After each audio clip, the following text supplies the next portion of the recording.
السلام عليكم ورحمة الله وبركاته، ازيكم عاملين ايه؟ وكل سنة وانتم طيبين. طبعا كلنا غسلنا التلاجة وفضيناها كده مستنيين اللحمة بتاعة العيد. فحبيت كده اعمل لكم حاجات موجودة من البيت. فحبيت اعمل النهاردة احلى كشري المصري البيتي.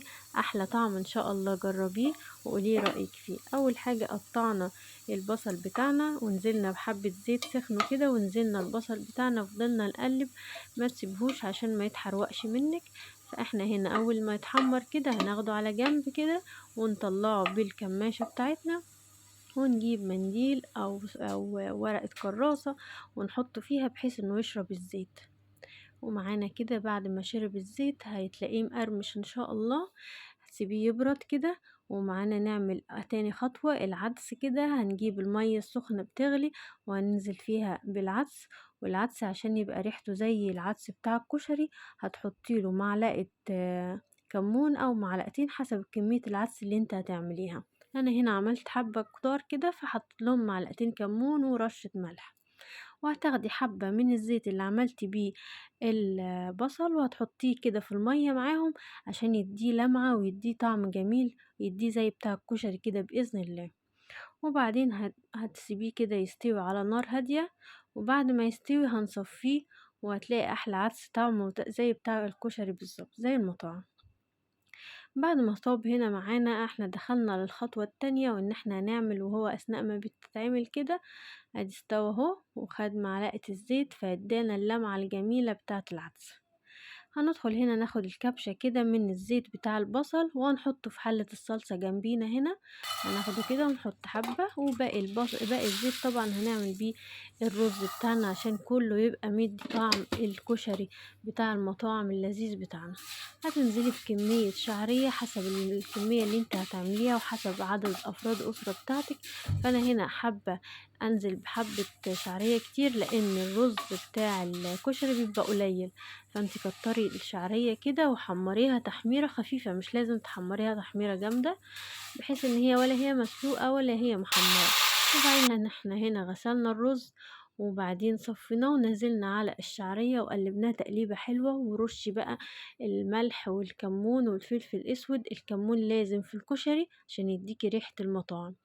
وبعد كده هتتبلي التوابل بتاعتنا زي ما قلنا كده وتقلبيهم تقليبتين مع بعض.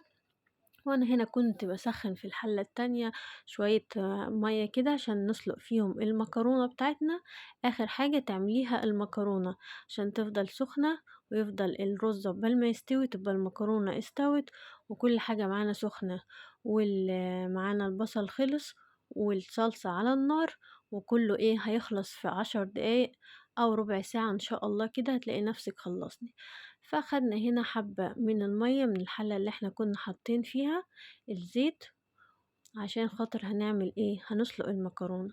بعد ما نزلنا هنا بحبة المية هتسيبيهم وتغطيهم وهتسيبيهم كده لحد ما يستووا ويتشربوا المية بتاعتك على نار هادية بحيث ان هي الرز بتاعك ما يعجنش. وبعدين جيت هنا انا حطيت المكرونة بتاعتنا. هتجيبي حبة مكرونة سباكيتي، انا خدت نص كيس شعرية، نص كيس مكرونة سباكيتي ونص كيس مكرونة اللي هي الصغيرة اسمها مكرونة خرز، دي بتبقى بتاعة الكشري. فهتجيبي كده هتنزلي كده بالكيس كأنك كده بتعملي كيس مكرونة، نص سباكيتي ونص مكرونة. وبعدين هتسلقيها طبعا هحط فيها الزيت اديكي شايفة كده ما لزقتش مننا، وهترشي عليها رشة ملح في المية برضو عشان تديها طعم. وبعدين هتصفيها زي ما احنا حطيناها في المصفى. هيكون معانا الرز استوى وكل حاجة تبقى سخنة بإذن الله. بعد ما الرز استوى والمكرونة استوت وكل حاجة تمام هنعمل آخر خطوة بتاعتنا، وهي الدقة بتاعتنا. هنجيب كده معلقة توم مفروم وهنحطه وهننزل عليه بفلفل احمر وكزبرة وفلفل اسود ورشة ملح كده. وهنكون اول ما تقلبيهم التقليبة دي وتحسي ان هم بدأوا ياخدوا من بعض هتنزلي معاهم بحبة خل حسب الكمية اللي انت هتعمليها. هتنزلي عليهم وهم سخنين كده بالخل وتقلبيهم تقليبة مع بعض. وبعدين هتحضري الكوباية بتاعة المية بتاعتك وتنزلي عليهم وتديهم غلوة على النار، غلوة بسيطة كده لحد ما ياخدوا من بعض الطعم.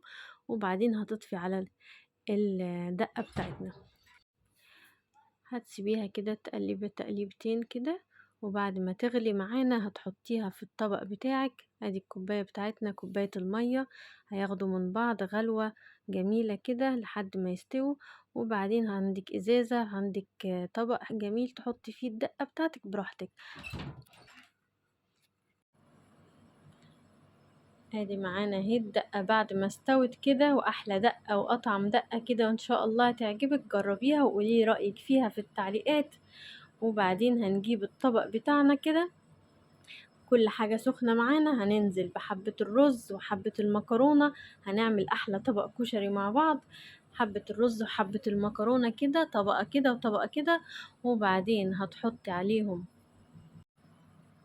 تحط عليهم الصلصة بتاعتنا وشوية عدس كده والبصل بتاعنا. وألف هنا وشفا ليكي كده. أحلى طبق إن شاء الله كشري هيعجبك، وبألف هنا وشفا.